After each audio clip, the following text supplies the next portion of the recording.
All right, exactly 4 p.m. here in Nairobi. Thank you so much for joining us for News Now, where we tell you all the stories that are making headlines right now, and it starts now with the highlights.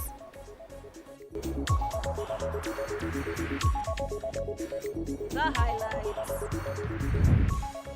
KMPDU serves Nairobi Hospital 7-day strike notice, vows to paralyze operations.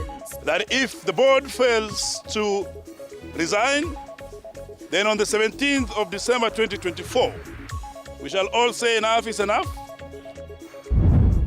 And Ogiek community up in arms over the government's plan to subdivide their land. Sisi kama jamii ya Ogiek tumesema ya kwamba tunataka haki yetu. Also, a 30-year-old man electrocuted while clearing thickets in Bomet. So it is very unfortunate that we lost such a young soul just because of electricity power lines.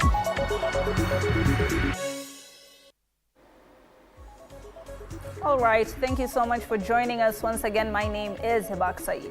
To start us off, doctors at the Nairobi Hospital, represented by the Kenya Medical Practitioners, Pharmacists and Dentists Union, have issued a 7-day strike notice, citing mismanagement and poor working conditions. They allege harassment, overwork, a lack of career progression, and financial mismanagement by the hospital's leadership. Now, the union is now demanding the resignation of the Nairobi Hospital chairman, board members, and acting CEO, urging the government and public to save the hospital from collapse. The strike set for December 17th will include medical and support staff, halting all services in the facility. KMPDU has further warned other private hospitals of impending accountability measures, reaffirming its commitment to improving labor conditions across the healthcare sector. So the Nairobi Hospital Mismanagement has continued to harass and mistreat our members, reduce their medical cover in the name of financial constraints, and we know very well that many millionaires are being made from the board. And therefore, today, Kenya Medical Practitioners, Pharmacists and Dentists Union, the Kenya Hospital Association, the admitting doctors of Nairobi hospitals have gathered here to give these particular ultimatums for Nairobi Hospital and to the general public. The number one, the annual general meeting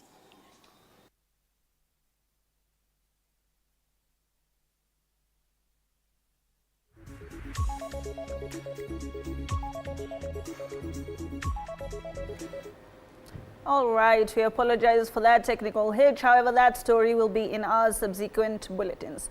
As the 16 days of activism concludes today, human rights defenders in Busia have vehemently condemned the ongoing femicide in the county.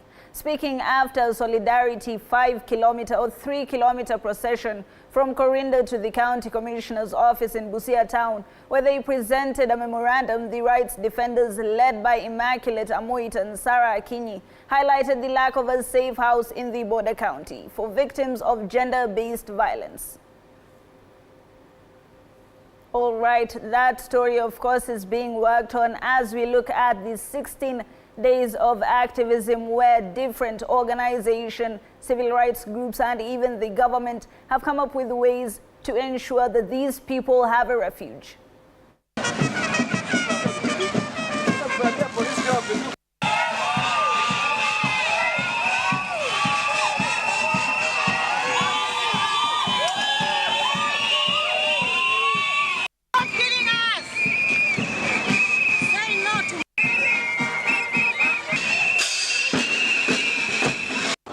Either it is feminism, either it is defilement, either it is rape, you will not have any room in Busia County. Let me assure you of that. Because our members of the public are very much informed, our officers are alert, and we have said that all the resources, whether it is from the county government or the national government, will be geared towards bringing these perpetrators to book. As we speak right now, we do not have a safe house in Busia that is government facilitated. The one that we have is a private safe house, and it's really small. It is small, it cannot accommodate all the women that are being violated in this county. And to that end, I will hand over the memorandum to our Deputy County Commissioner so that ability to perpetrators of violence and maybe it's time we started a conversation on having a femicide phrase in our penal code so that perpetrators who kill women and go scot-free cannot continue to use the gaps within the law to evade justice. So I think that is all I can say. As human rights defenders in Busia County, we have a statement and a memorandum we want to present to the county government and the county commissioner as well, both the county government and county commissioner. So we want to present this statement jointly as a collective so that we can fight for our girls, because women's rights are human rights and women and girls deserve to live. All right. An elderly woman was found dead in a maggot-infested house in Kathita slums, Embu County. According to Jackson Kamau, the area's assistant chief, the deceased has been battling an illness that caused her to abuse her children, who eventually neglected her. Due to her circumstances, she relied on food donations and other necessities from well-wishers. However, she has not been seen for days prior to her death. Tukaambiwa kutoka Friday aja kujia chakula ile tunamlipianga, na baadaye ndio leo tumekuja kuangalia, tukampata ako kwa nyumba ameanguka kwa mlango. Alikuwa anajaribu kutoka, labda akaanguka, na alikuwa mpaka na vidonda kwa mgongo ambazo zimekuliwa mpaka na maggots. Wakati tumemwekelea kwa kiti ndio mama akakata roho. Kwa ufupi, huyu mama alikuwa anasuffer from ile inaitwa senile dementia, lakini watoto wake hawakuelewa kwamba hata ile kukataa kuenda nyumbani ama kukataa wasaidiwe, alikuwa tu ni ugonjwa wa kiakili ambao unapata watu wakizeeka. So ile kitu tungeaji watu ni at least watoto waweze kukaa vizuri na wazazi wao na kuwaelewa hata wakiwa wagonjwa, kwa sababu hata kama atawatusi ama atasema akuli chakula ama hataki chochote, waelewe kwamba inaweza kuwa tu ni stage. Now let's move to Bomet County, where residents of Bomet Central woke up to tragic news of a 30-year-old man electrocuted while clearing a thicket in his garden. Now locals in the area have called on Kenya Power to make haste and access electricity cables in the area to avoid such risks. A very unfortunate death, because the same young man is still a young man of, I'm told, of 30 years or something. So it is very unfortunate that we've lost such a young soul just because of electricity power lines. So I would like to advise the government to come up with a strategy on advising and sensitizing the public on the issue. Now, the dispute over the ownership of land at the Eastern Mau Summit appears to be far from over after the Ogiek community opposed the government's plan to subdivide the land following a recent pronouncement by the land's principal secretary Nixon Korir on the government's plan to deploy surveyors on the land. Chichi Josephine tells us more.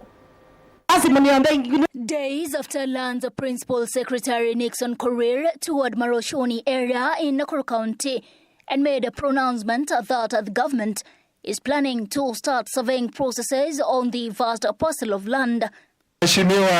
Majority Leader.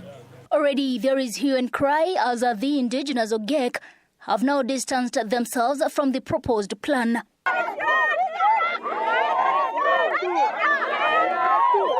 The community now faulting the plan, which they say is against the directives of the Arusha-based East African Court of Justice by failing to comply with the orders of the African Court.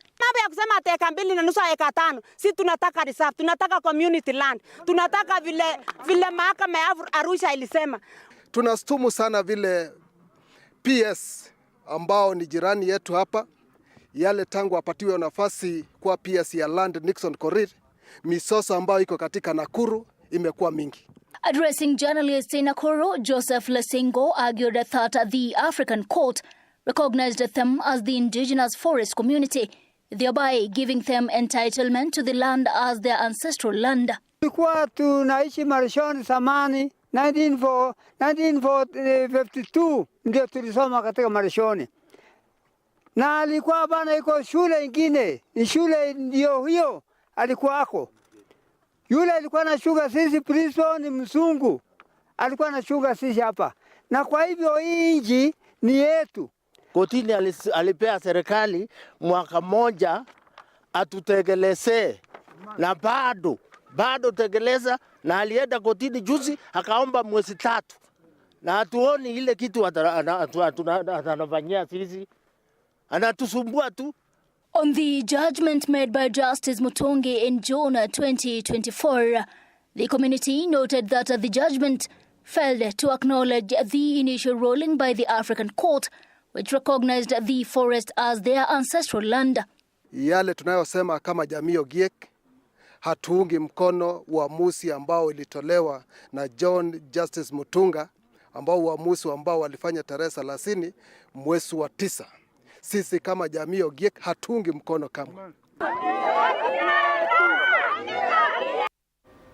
All right. Community leaders in Laikipia County have received training on the government budget-making process, monitoring spending and project implementation through a program called the Mashinani Development Committee that is in Laikipia. Laikipia Governor Joshua Irungu, speaking during the training in Nyahururu town, said the MDC will empower residents to monitor local projects and drive development at the grassroots. The initiative aims to improve governance and enhance community participation in county development. This morning training disaster.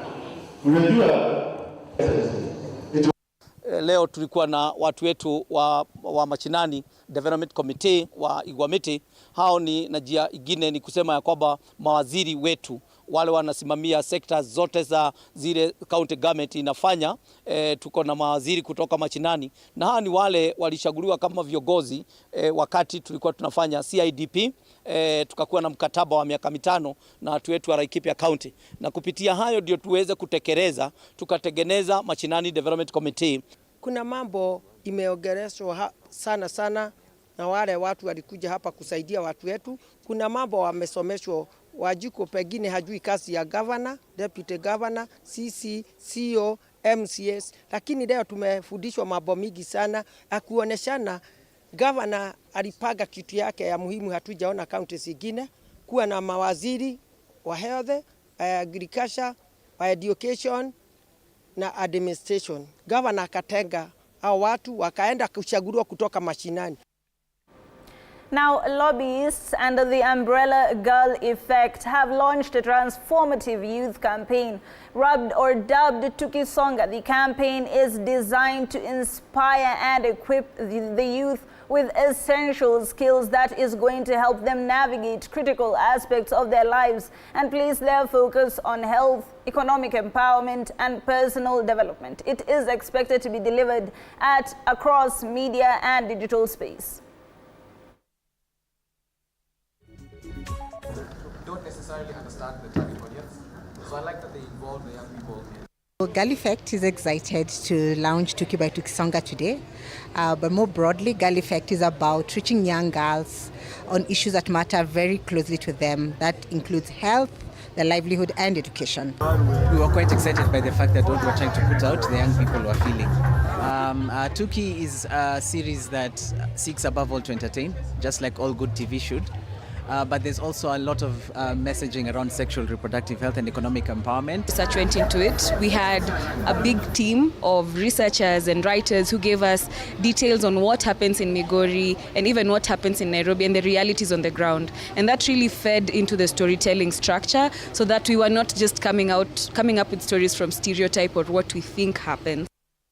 Elsewhere, Trade and Investment Cabinet Secretary Salim Mvurya has called on Kenyans to back the Kenya Kwanza coalition government under President William Ruto. According to Mvurya, the initiative aims to foster national unity and drive development by promoting cooperation between the government and opposition leaders. His remarks follow President Ruto's recent appointments of ODM party leaders to his cabinet, a move signaling political collaboration after parting ways with former Deputy President Rigathi Gachagua. Tafadhali uje hapa vanga. Kwa hivyo mimi nataka kuwauliza wananchi, ukiona picha hii ya kwamba tuna wabunge wote wa kutoka sehemu yote ya Kenya, ni kwa sababu rais wetu ameendelea kuhakikisha anaweka Wakenya pamoja, wawe na unity of our country, tuwe na national unity. Tunajua hapo awali watu walibaguana kwa misingi ya vyama, wengine wakabaguana kwa misingi ya majimbo, na wengine wakabaguana kwa misingi ya kabila, lakini rais wetu sasa anaendelea kuunganisha Wakenya. Huu mpira utakuwa ajira, na leo wamesikia wenyewe kutoka kwa hawa coaches ambao wako hapa ya kwamba kuna vijana ambao wamepata nafasi ya kuenda kufanya trials. Mimi hiyo ndio furaha yangu. 11 kwa kipute cha siku 2, vijana 11 wanaenda kufanyiwa trial. Busia County Deputy Governor Arthur Odera has dismissed sedition allegations. Speaking from his office earlier today, the Deputy Governor strongly rejected the allegations of sedition leveled against him. He dismissed the claims made by Housing and Urban Planning Peter Odima, calling them baseless and accusing him of engaging in political manipulation and propaganda. The one who's propagating tribalism, claiming incitement where there is no incitement, claiming we were discussing boundaries where there was no such discussion, claiming that I'm isolating communities by meeting certain communities, claiming that I organized the meeting while I was invited to the meeting. He is the one who has tribalism in his mind. And he needs to sanitize his own mind and stop thinking small and thinking incitement and trying to create fitina between communities. We live harmoniously in this county and we'll continue to live that way. And as we live that way, we will celebrate our various cultures in diversity. Now, in a key private meeting in Arba Minch, Southern Omo, Ethiopian Prime Minister and Turkana Governor Jeremiah Lomurkai discussed a bold new strategy to enhance trade cooperation, foster peace along the border, and boost tourism and culture between the Turkana and Nyangatom communities. Governor Lomurkai emphasized the significance of the proposed trade agreement and the goal of ending the long-standing conflict between the Turkana and Nyangatom communities, which has disrupted development along the border.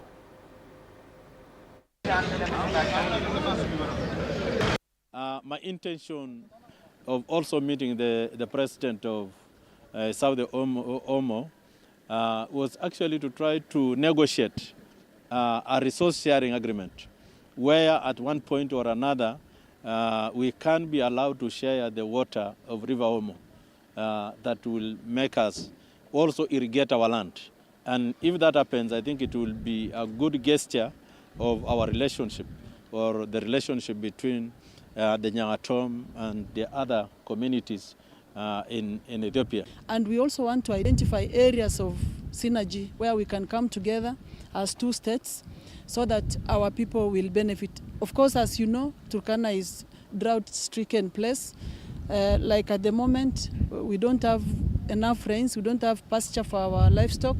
So pastoralists will have to move, even against the wish of anyone. They will have to move with their livestock to this country. We want to do, linkages where people can trade among themselves. And as we speak, there's so much we get from here now in terms of food. There's so much food here, so our people can benefit from all that. Congolese communities across the globe staged protests at embassies calling for international intervention to address ongoing atrocities in the Democratic Republic of Congo. Led by Willie Manzi, diaspora coordinator in Canada, demonstrators urged governments to hold the DRC accountable for systematic discrimination, prison abuses, and human rights violations. Protesters highlighted the suffering of the Congolese Tutsi community, deplorable conditions at Makala prison, and the failure to curb child soldier recruitment and armed group violence. We have come here. This is the Parliament of Canada, where every policy is made, including the policies, foreign affairs here, global affairs is here behind us. We came to protest, peaceful march, to tell our government here in Canada, to tell them the things that are happening in DRC. Very recent, we received the Prime Minister here in Canada. Little do Canadian knows that Congo is acting, is killing people in DRC. This war has been going for 60 years. But in reality, there is people who have been in refugee camp for 30 years. And Canada knows this because we have thousands of people who have freed from that war. They are here in Canada. They are now Canadian. They are taxpayers. Kinshasa prison called Makala, Chase Ndolo prison. Look into Anair. All these prisons hold our people in them in terrible conditions. We are not able to reach them. Here in Canada, we have some people who have their relatives, their fathers who are incarcerated in Kinshasa. Nobody has access to them. Canada, you have given us citizenship because you recognize the terrible condition that is happening in our country. It is your responsibility as well to protect us and our relatives.